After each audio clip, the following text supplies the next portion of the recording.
जय भीम। जय भारत, जय संविधान। और राष्ट्रीय मतदाता दिवस पे एक महत्वपूर्ण लाइव के लिए मैं आपके बीच में हूं।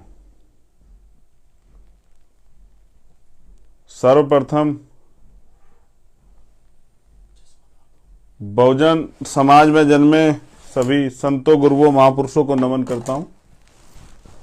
करुणा के सागर तथागत गौतम बुद्ध, संत शिरोमणि सतगुरु रविदास जी महाराज, भगवान वाल्मीकि महाराज, गुरु नानक देव, संत कबीर।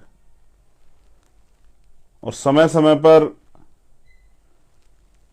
वंचित वर्ग के लिए या देश के लिए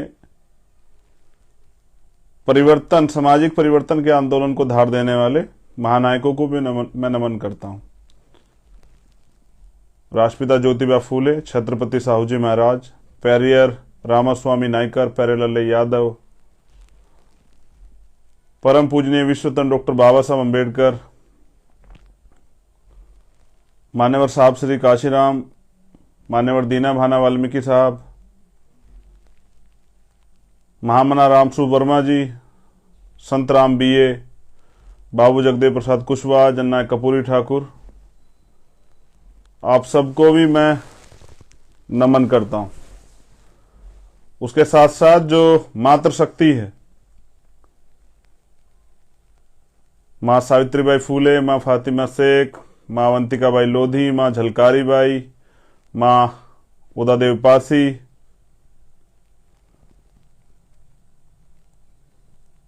वो वीरांगना जिन्होंने अन्याय के खिलाफ महिलाओं को लड़ना सिखाया, मां फूलन देवी, मैं आपको भी नमन करता हूं। और मैं नमन करता हूं उन वीर शहीदों को जिन्होंने बलिदान दिया, जिनके बलिदान के कारण इस देश में आज़ादी आई। जो आज़ादी अभी उनके सपने जो हैं वो अधूरे हैं, वो आज़ादी भी अधूरी है। तो शहीद आजम सरदार भगत सिंह, सरदार उधम सिंह, सरदार करतार सिंह सराभा, वीर अब्दुल हमीद, डॉक्टर एपीजे अब्दुल कलाम साहब, मेरे गुरु, मेरे आदर्श मान्यवर साहब श्री काशीराम को नमन करता हूं। और भीम आर्मी आजाद समाज पार्टी के सभी कार्यकर्ताओं को, पूरे बहुजन समाज के मिशनरी साथी को, आंदोलनकारियों को, सबको भी जय भीम पेश करता हूं।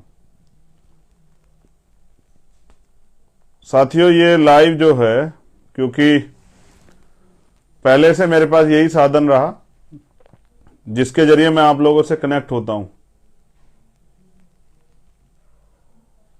और मैं समझता हूं कि सोशल मीडिया एक वरदान है, एक अवसर है जिससे वंचित वर्ग के लोगों को एक बड़ा फायदा जो है हुआ है। उसका सबसे महत्वपूर्ण रीजन ये है कि पहले जिस बात के लिए है, जिन घटनाओं को छिपा दिया जाता था, जिन घटनाओं पे पर्दा डाल दिया जाता था, मेन स्ट्रीम मीडिया नहीं दिखाती थी, आज बहुजन मीडिया के जरिए, यूट्यूब के जरिए, फेसबुक के जरिए, इंस्टाग्राम के जरिए वो सारी चीजें एक सेकंड में, एक मिनट में पूरे देश दुनिया तक चली जाती है। आज मैं यहां बैठा हूं और लाइव कर रहा हूं तो दुनिया में बैठे लोग मुझे आसानी से देख सकते हैं। तो यानी कि विज्ञान ने हमें बहुत कुछ दिया है। मैं कुछ अपील भी करूंगा। देखिए, मेरे पास आपको अपनी बात पहुंचाने का मेन स्ट्रीम मीडिया पे या जिस भी टीवी चैनल पे मैं बैठता हूं तो वो एक बहुत कम समय होता है। उस समय में मुझे उनके सवाल का जवाब भी देने होते हैं और आपसे बात भी करनी होती है, आप तक भी अपनी बात पहुंचानी होती है। लेकिन ये एक ऐसा प्लेटफॉर्म है जिसके जरिए लाखों लाखों लोगों तक मेरी बात बहुत आसानी से पहुंच जाती। मुझे इस बात पे को कहते हुए बड़ी खुशी है कि भीम आर्मी आजाद समाज पार्टी के समर्पित, ईमानदार और मेहनती साथियों की वजह से आज ये आंदोलन और मेरे जैसे हजारों लोगों को पूरे देश में पहचान मिली और ये आंदोलन भी आगे बढ़ रहा है। आजाद समाज पार्टी काशीराम कोई दल नहीं है, ये एक आंदोलन है जो हमारे संतों, गुरुओं और महान महानायकों के सपनों पर आधारित है, जिसको लेके हम सब लोग चल रहे हैं। तो जो महत्वपूर्ण बात आपसे करनी थी, क्योंकि मतदाता दिवस है और कुछ नए मतदाता इस बार जुड़े हैं जो 18 साल की उम्र पूरे कर चुके हैं, या वो मतदाता जिन्होंने पहली या दूसरी बार प्रयोग किया है वोट का, या जो करने जा रहे हैं। और भीम आर्मी की तो ताकत है, इस देश की रीढ़, इस देश का नौजवान। मैं भीम आर्मी में जुड़ी बहनों का भी बहुत बहुत उनको भी साधुवाद पेश करता हूं कि वो भी अपनी मेहनत और जो संघर्ष है उसको लगातार करती रहती हैं। मैं सोशल मीडिया के जरिए उनको देखता रहता हूं। ऐसी सभी बहनों को भी मैं धन्यवाद प्रेषित करता हूं। साथियों, मैंने लगातार ये बताया है कि वोट क्या है। आज फिर मैं उसी पे बात करूंगा। वोट कैसे मिली और वोट क्या देती है। सबसे पहले हम बात करें वोट की, तो वोट देने का अधिकार संविधान आने से पहले सब लोगों को नहीं था। और जब संविधान में भी वोट का प्रोविजन पे बात हुई तो डॉक्टर बाबा साहब अम्बेडकर तमाम लोगों को सहमत करते रहे इस बात पे कि हर वयस्क आदमी को मतदान का अधिकार मिलना चाहिए। जबकि बड़े पैमाने पे लोगों की मांग थी कि मतदान का अधिकार सिर्फ और सिर्फ उन लोगों को मिले जो जमींदार हैं, जो पढ़े लिखे हैं, जो टैक्स पे करते हैं, या जो बहुत पैसे वाले लोग हैं। इस तरह के कई तरह के जो हैं बाधाओं को पार करके डॉक्टर बाबा साहब अम्बेडकर ने वोट का अधिकार इस देश में रहने वाले अंतिम व्यक्ति के लिए भी, चाहे वो मजदूर किसान हो, नौजवान हो, महिलाएं हो, या किसी भी जाति धर्म का व्यक्ति हो, उसको जो 18 साल की उम्र पार कर चुका उसको ये वोट का अधिकार जो है प्राप्त हुआ। अब जो वोट के अधिकार की बात जिस पे हम कर रहे हैं, तो वोट की वैल्यू क्या है ये आपको समझनी पड़ेगी।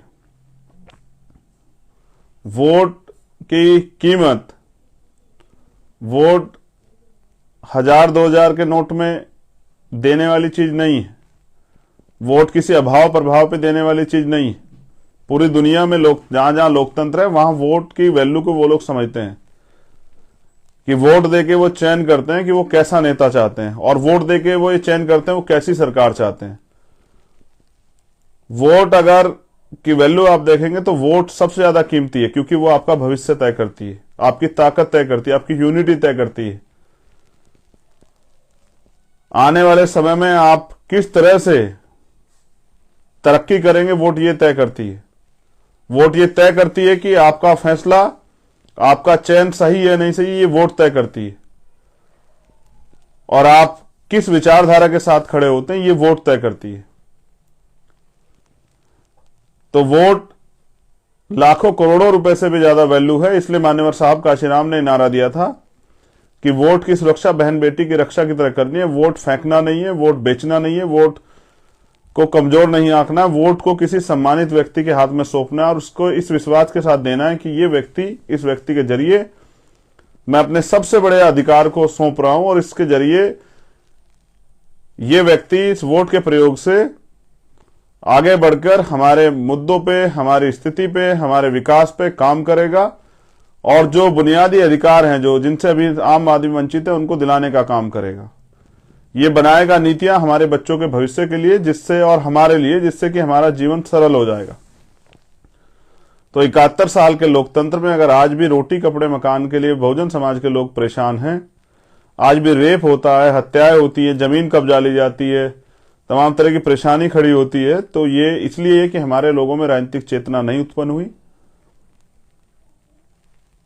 और उस राजनीतिक चेतना उत्पन्न न होने के कारण आज भी हमारे लोग वोट को मजबूरी समझ के दे देते हैं, या मजबूरी समझ के, मैं तो देश के लोगों से कह रहा हूं कि आप वोट व्यक्ति और क्षमता देख के नहीं, जाति और मजहब देख के वोट देते हैं। और फिर वोट देने के बाद आप ये सोचते हैं कि बस ये एक दिन की छुट्टी का काम था, हमने कर दिया, अब हमारे से कोई मतलब नहीं है। अब फिर आप इंतजार करते हैं कि दोबारा फिर इलेक्शन आएगा और फिर आपको वोट देने का मौका मिलेगा, और फिर एक दिन जाके आप थोड़ी देर वोट देके फिर आप घूमने निकलेंगे, अपना कोई काम करेंगे। ये आपके लिए जस्ट लाइक एक हॉलीडे, एक लगभग एक ये छुट्टी है, आप इसे छुट्टी का दिन मानते हैं। और गांव देहात में तो अभी भी शराब और छोटी छोटी बातों पे वोट को जो है ना, किसी भी दल को, चाहे वो विरोधी विचारधारा का दल हो, जिस दल के जरिए अगर उनकी वो सत्ता में आ जाते हैं तो आपकी आने वाली पीढ़ियां गुलाम हो जाएंगी, हमारे लोग उनको भी वोट कर देते हैं। तो ये वोट की वैल्यू है, इसको आपको समझना पड़ेगा, वोट कितनी ताकतवर होती है। दूसरा, वोट जो है,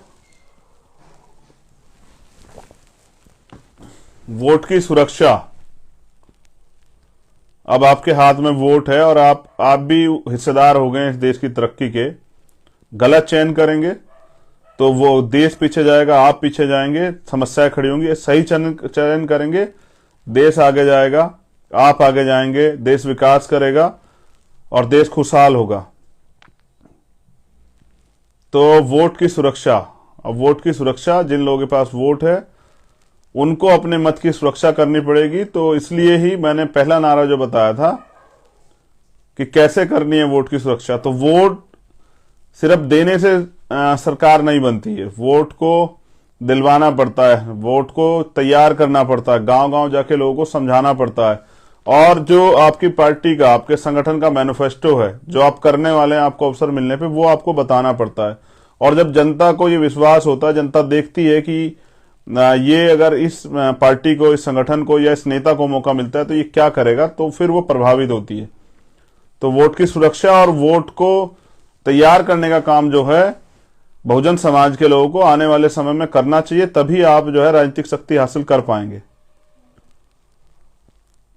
तीसरी, वोट से निर्माण, कि वोट से क्या निर्माण होता है। तो मैं पहले ही बता चुका एक लाइन से कि वोट का अगर आपने सही चयन किया तो आपकी सरकार बनेगी, आपका जनप्रतिनिधि जिसको आप चाहते हैं जीत के जाएगा, आपके क्षेत्र में विकास होगा, आपको रोजगार मिलेगा, महंगाई से मुक्ति मिलेगी, तमाम तरह की जो बुनियादी अधिकार है वो मिलेंगे, और तमाम तरह के जो संविधान में प्रोविजन है, संवैधानिक अधिकार है वो मिलेंगे। तो जो तमाम तरह की समस्याएं, जिन जैसे डॉक्टर अम्बेडकर कहते हैं पॉलिटिक्स इज द मास्टर की, सत्ता वो सुनहरी चाबी है जो आपके सारे परेशानियों के रास्ते खोल सकती है।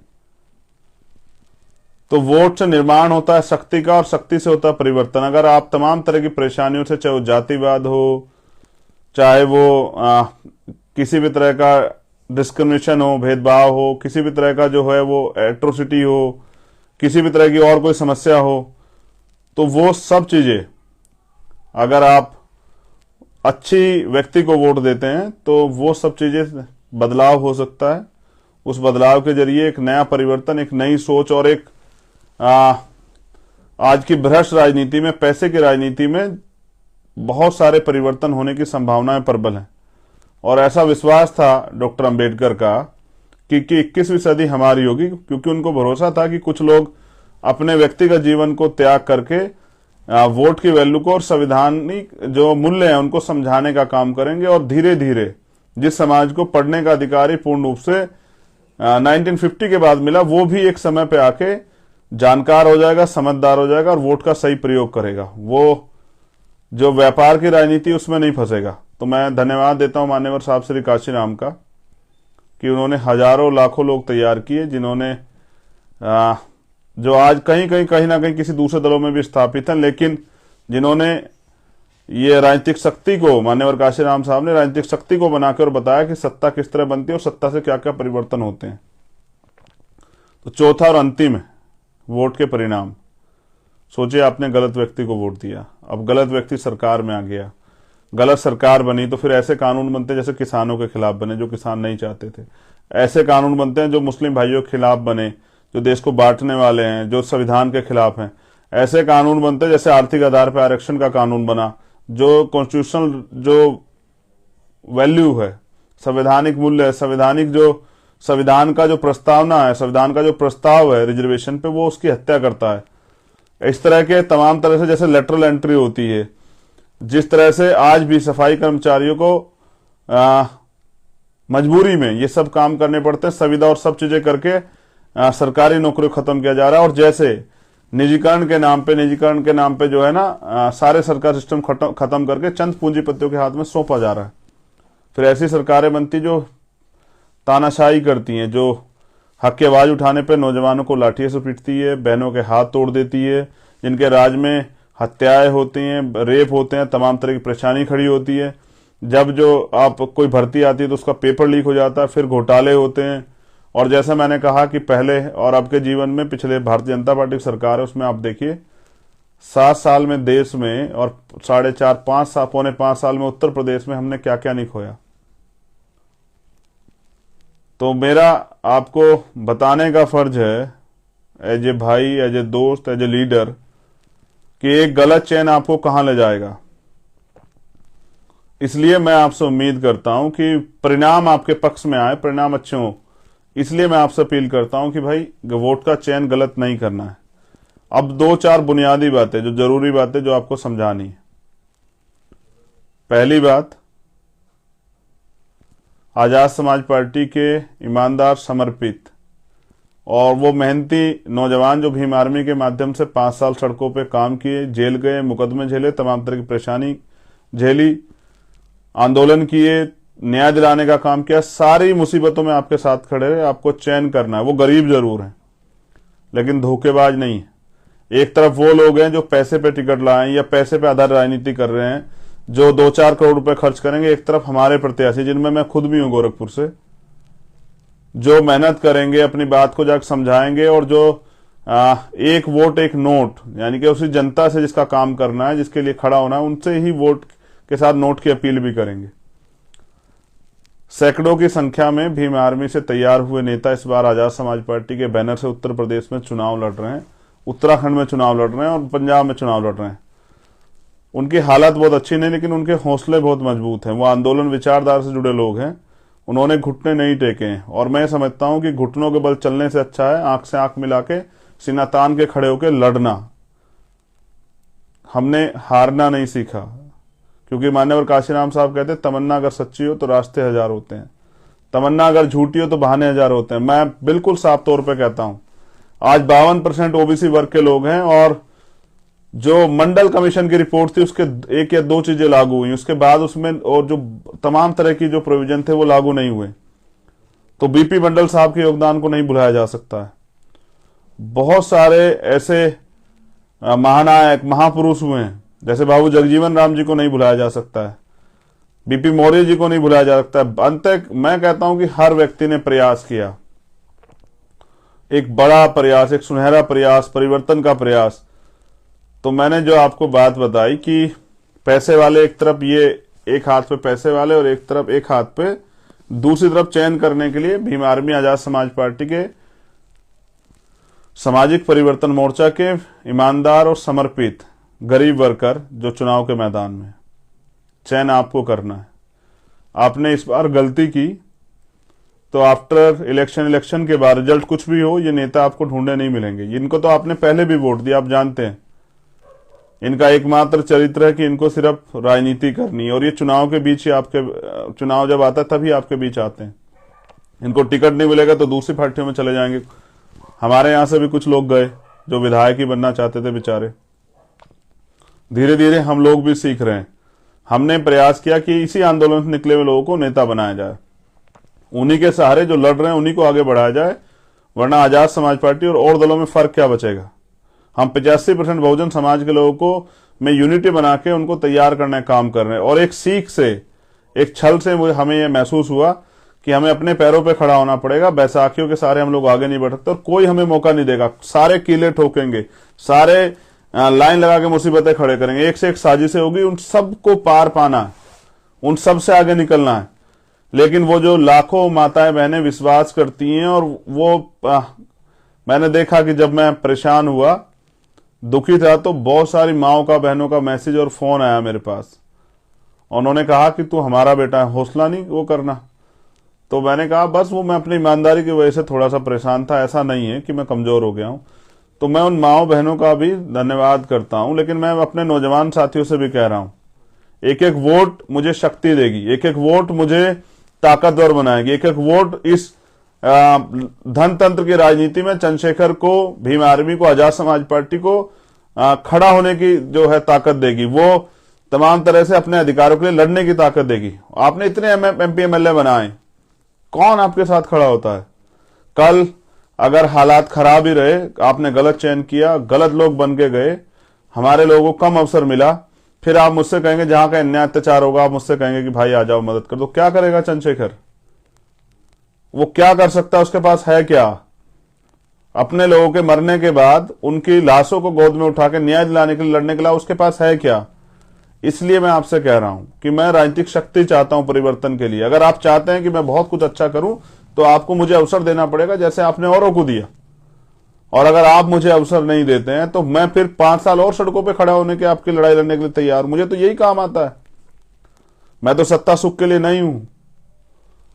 मैं तो मंत्री और विधायक बनने की लड़ाई नहीं लड़ रहा हूं। मैं तो आपको, हमारे जो आने वाली पीढ़ी, उसको लड़ना सिखा रहा हूं। और हम इसलिए लड़ रहे हैं कि आने वाली पीढ़ी इस देश में गुलाम ना बन जाए, क्योंकि जब तक लड़ने वाले लोग रहेंगे तब तक ये जो बांटने वाले लोग हैं ये कामयाब नहीं हो पाएंगे। मैं तो बस आपको बता रहा हूं कि जब जब इस देश में हमारे आने के बाद इस आंदोलन में जब जब प्रयास हुआ बांटने का, हमने जाके बीच में खड़े होकर उसको रोक दिया। हम लोग लड़े। 5 साल में 2 साल से ज्यादा हमने जेल काटी, मुकदमे झेले, लाठियां खाई, ना धूप देखी, ना बारिश देखी, ना रात देखी, ना दिन देखा, ना कोई और चीज।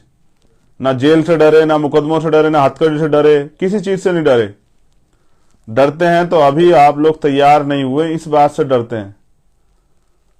मैं ये कह रहा हूं कि बदला क्या 71 साल की राजनीति में आपके हिस्से में क्या आया है? जिसको वोट आप लगातार देते हैं वो विधायक बनता रहा, वो एमपी बनता रहा, वो पैसे वाला बनता रहा, पैसे की धनतंत्र की राजनीति हावी होती रही। हजारों लाखों लोग जो आज नौकरी के लिए लड़ रहे हैं वो कल फिर लड़ेंगे अगर उन्होंने गलत चयन किया। ऐसे नेताओं को आगे बढ़ाने से बढ़िया जिनका अंतिम उद्देश्य सिर्फ राजनीतिक व्यवस्था में बने रहना है और अपने आप को ताकतवर बनाना है, पैसे वाला बनाना है, उनसे बेहतर प्रत्याशी हमने उतारे हैं। मैं फिर कह रहा हूं, वो गरीब जरूर है लेकिन वो धोखेबाज नहीं है। वो गरीब जरूर है लेकिन उनके अंदर छल नहीं है। वो लड़ना चाहते हैं और वो राजनीतिक शक्ति चाहते हैं। कोई नहीं लड़ रहा है पूरे उत्तर प्रदेश में। जहां भी आजाद समाज पार्टी, भीम आर्मी का प्रत्याशी, वो सब चंद्रशेखर आजाद है। कोई नहीं लड़ रहा है और सिर्फ चंद्रशेखर आजाद लड़ रहा है। और वो अपनी बहनों से, माओ से, अपने भाइयों से, अपने बुजुर्गों से आशीर्वाद चाहता है। और वो चाहता है राजनीतिक शक्ति परिवर्तन के लिए। एक एक कार्यकर्ता, मैंने पहले कहा था, हजारों हजारों विरोधियों पे भारी पड़ेंगे जब वो उतरेंगे फील्ड में, जब वो अपनी शक्ति के साथ उतरेंगे और अपने विश्वास के साथ उतरेंगे। एक एक जो मेरा विधायक जीत के जाएगा इस आंदोलन से, वो 100 विधायकों पे भारी पड़ेगा। ये पैसे वाले लोग, ये बड़े बड़े गाड़ी बंगले वाले लोग आपके बीच आएंगे, अभी आपके पैर छुएंगे, आपको दादी, चाची, बुआ, बहन, माँ, बहन और पता नहीं क्या करेंगे, आपके पैर पकड़ेंगे। आपको चाचा, ताऊ, फूफा, भाई, दोस्त, छोटे भाई, पता नहीं क्या क्या बताएंगे। लेकिन आप चुनाव के बाद आप इनको ढूंढो से भी ढूंढने, लैंटर्न लेके भी, दीवा लेके ढूंढोगे तो आपको मिलेंगे नहीं। इनके घर के दरवाजे आपके लिए बंद हो जाएंगे, क्योंकि आप इनके लिए मात्र एक वोटर हैं और मेरे लिए आप मेरा परिवार हैं। इस प्रदेश की तरक्की के लिए जितना कुछ हम लोग कर सकते थे हम लोग कर रहे हैं। मेरे सभी प्रत्याशी सक्षम नहीं है। कुछ प्रत्याशी ऐसे भी जिन पे जो हेलीकॉप्टर की व्यवस्था भी कर सकते, कुछ प्रत्याशी ऐसे हैं जो मेरे लिए गाड़ी की व्यवस्था भी नहीं कर सकते हैं, कुछ प्रत्याशी ऐसे हैं जो अपने दम पे मजबूती से चुनाव लड़ सकते हैं, दूसरे साथी की मदद कर सकते हैं, कुछ प्रत्याशी ऐसे हैं जो बेचारे चंदा मांग मांग के लड़ेंगे। लेकिन मैं उनके हौसलों को सलाम करता हूं कि उन्होंने कमजोर नहीं पड़ने दिया। 10 दिन में फिर से वो अपने पैरों पर खड़े और उन्होंने विश्वास दिलाया। तो एक एक वोट आपके भाई को शक्ति देगा। घर से निकलना भी है और वोट भी करना है। एक अंतिम बात आपसे कहनी है। हम बहुजन आंदोलन में जन्मे लोग, जिन्होंने अपने महापुरुषों की बात को, उनके जीवन को आदर्श समझ के उनके सिद्धांतों पर चलने की बात की है और जो चल रहे हैं, मैं आपसे अपील करता हूं भीम आर्मी आजाद समाज पर सभी कार्यकर्ताओं से, किसी का विरोध करने में, किसी को अपशब्द कहने में, और ये जो लोग आपको जानबूझ के कहते हैं कि आपका समय खराब हो, जो लोग चाहते हैं कि वो आप लोग उनमें ही उनके साथ ही जो है उलझते रहो, जो जानबूझ के आपको अपशब्द कहते हैं, ऐसे सभी किसी साथियों से मत उलझो। हम अपने संतों गुरुओं को मानने वाले लोग, हमें हमारे महापुरुष ने किसी का अपमान करना नहीं सिखाया। मैं आपसे भी अपील करता हूं, कई बार मैं देखता हूं कि आप किसी ना किसी से उलझ रहे होते हैं। उनको जितनी गाली देनी हमें दें, उनको जो कुछ हमें कहना है कहें, वो जो कुछ भी हमारे खिलाफ षड्यंत्र कर सकते हैं वो करें, लेकिन हम अपने जो हमारा आंदोलन है, जो हमारा रास्ता, हम उस पर चलते रहेंगे। मैं कह रहा हूं कठिन जरूर है लेकिन नामुमकिन नहीं है। मान लो तो हार और ठान लो तो जीत। हम तो निकले हैं घर से, हमारा पहला चुनाव है, हमने करके दिखाया कि आज देश का मीडिया जो है वो हमें सुनता है, हमारी बात को तवज्जो देता है। ये ताकत है भी हमारी आजाद समाज पार्टी की।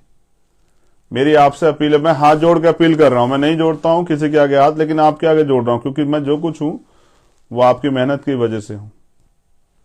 मैं नहीं चाहता आप किसी पे टिप्पणी करें, किसी बहन पे, भाई पे, उनको जो कहना है कहें, लेकिन मैं तो उनसे भी कहना चाहता हूं, कल जब ये आंदोलन आगे बढ़ेगा और जहां जिस धोखे में आप हैं उस धोखे से आप बाहर निकलोगे तो फिर आप क्या करोगे? फिर किस मुंह से जो है आंखें मिला पाओगे इन लोगों से जो लोग काम कर रहे हैं?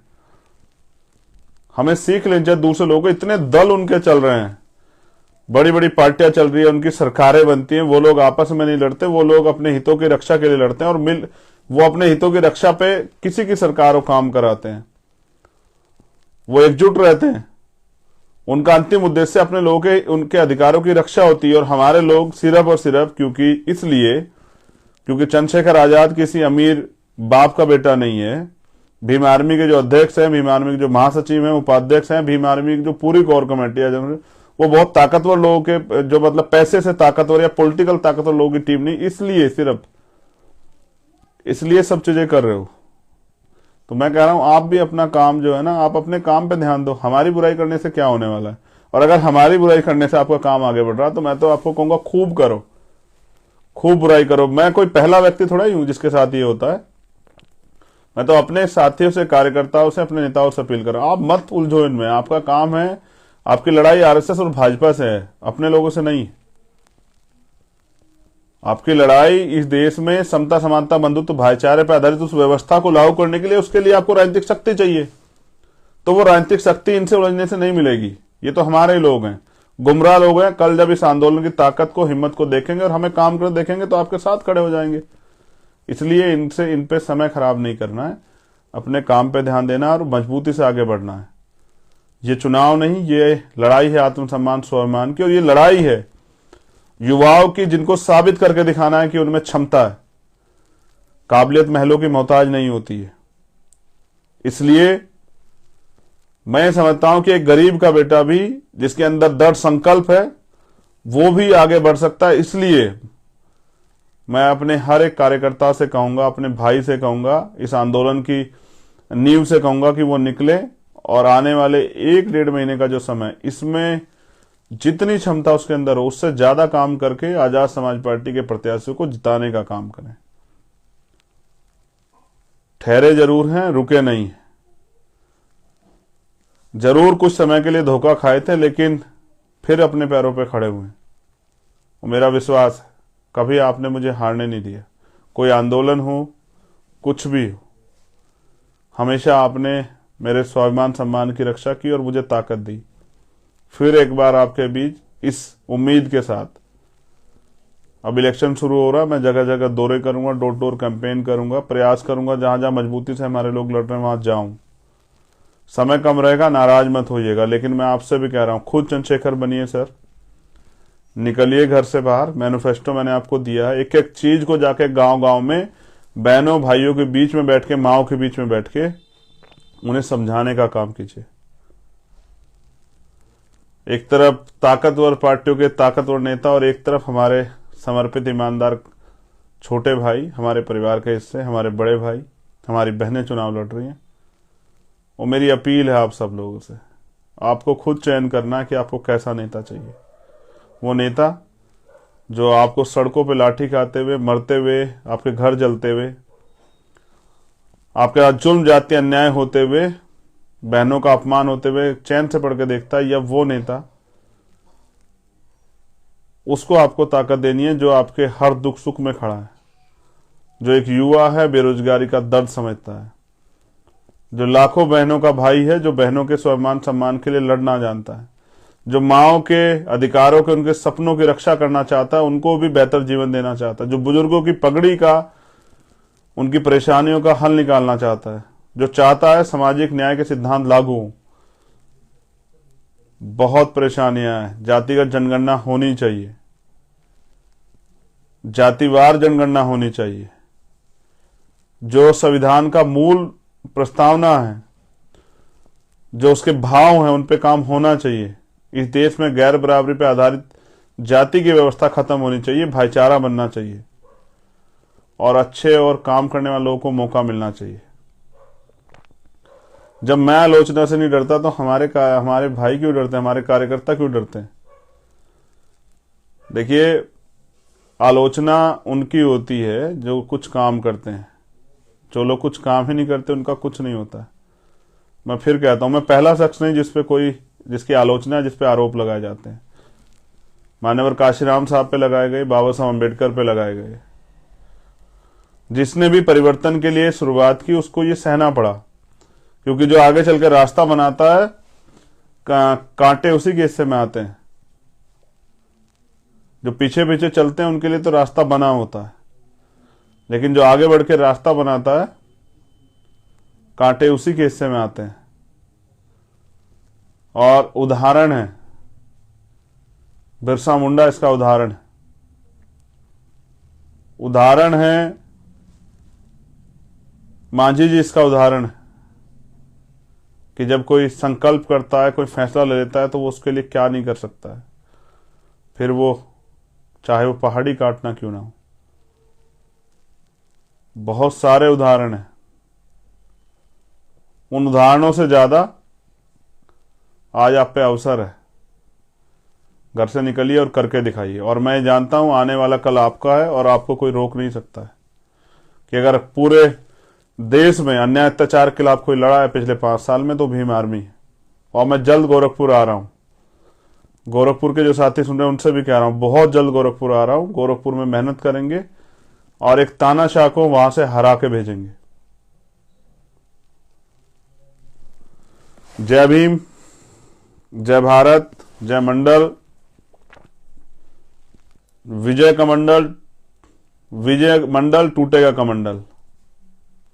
बहुत बहुत धन्यवाद, आभार। आप सबके लिए मंगल कामनाएं।